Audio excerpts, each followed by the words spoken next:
Hello everyone. Thank you very much for coming back to my channel. Now we continue to the next four ways to evaluate children's books for racism and sexism. Uh, exactly number 6, 7, 8, 9, and 10. So the way number 6 is to consider the effect on the child's self-image. So you can evaluate the books by using these questions. Are norms established which limit any child's aspirations and self concept? What effect can it have on images of the color white as the ultimate in beauty, cleanliness, virtue, etc., and the color black as I feel, dirty, menacing, etc.? Does the book counteract or reinforce this positive association with the color white and negative association with the black? Then you continue with these questions.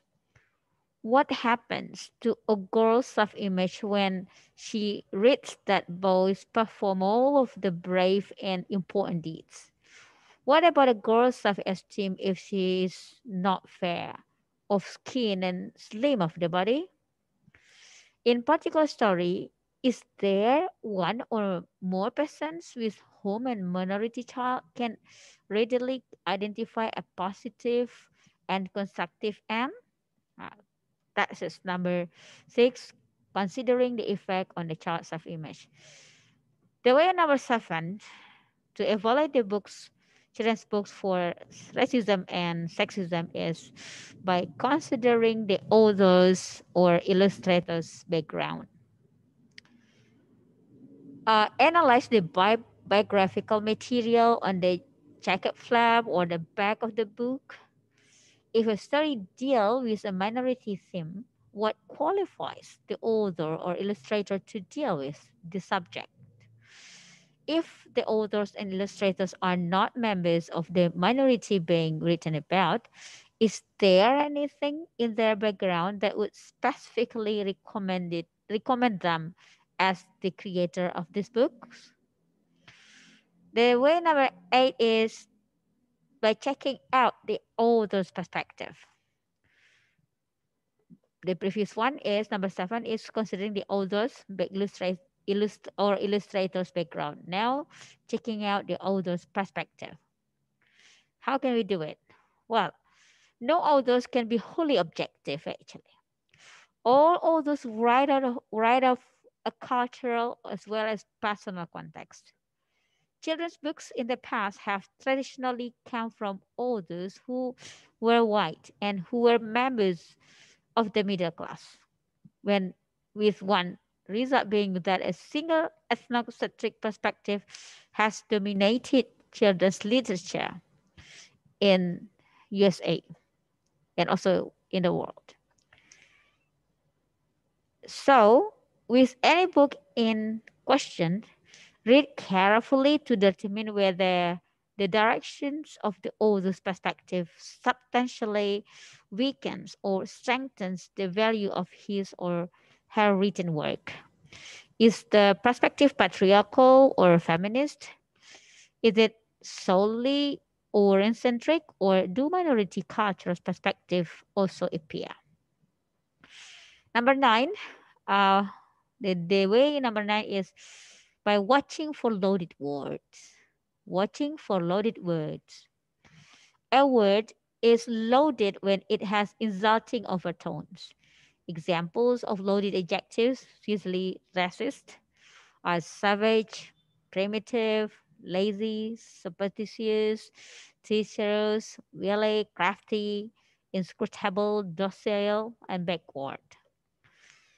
So we have to look for sexist language and adjectives that exclude or ridicule women.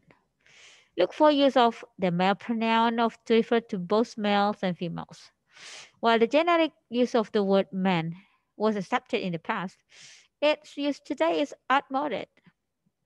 The following examples show how sexist language can be avoided. Okay, ancestor instead of forefathers. So ancestor is more accepted than forefathers. Then chairperson instead of chairman, community instead of brotherhood, firefighters instead of firemen, manufacturer instead of man, the human family instead of the family of man. So you have to watch that loaded words. The last but not least, the last one is number 10, looking at the copyright date. Why and how? Ladies and gentlemen, the numbers 10 of evaluating children's books for racism and sexism is looking at the copyright date. Books on minority themes, usually hastily conceived, suddenly began appearing in the mid 1960s in USA. There followed a growing number of minority experience books to meet the new market demand, but most of these were still written by the white authors, edited by white editors, and published by white publishers. Then they therefore reflected a white point of view. Not until the early 1970s has the children's book work begun to even remotely reflect the realities of multiracial society. The new direction resulted from the emergence of minority authors writing about their own experiences. Unfortunately, this trend has been reversing as publishers have cut back on such books. Non-sexist books, with rare exceptions, were published before 1973.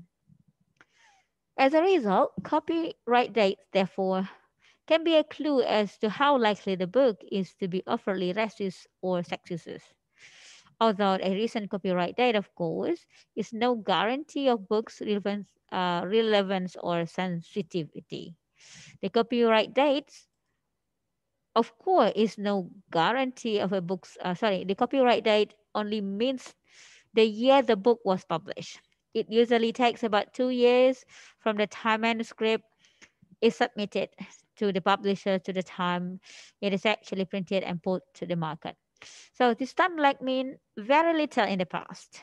But in a time of rapid change and changing consciousness, when children's books publishing is attempting to be relevant, it's becoming increasingly significant.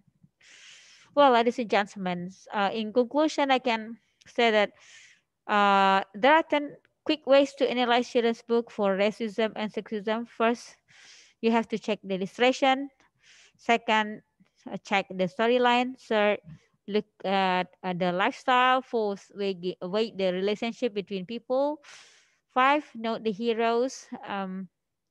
Then number six, considers the effect on a child's self-image. Seven, considers the author's or illustrator's background. Eight, check out the author's perspective. Nine, watch for loaded words. And the last number 10, look at the copyright date. So now you can practice it. Thank you very much for your attention. Um, we are going to meet again in other videos. See you again and have a great day.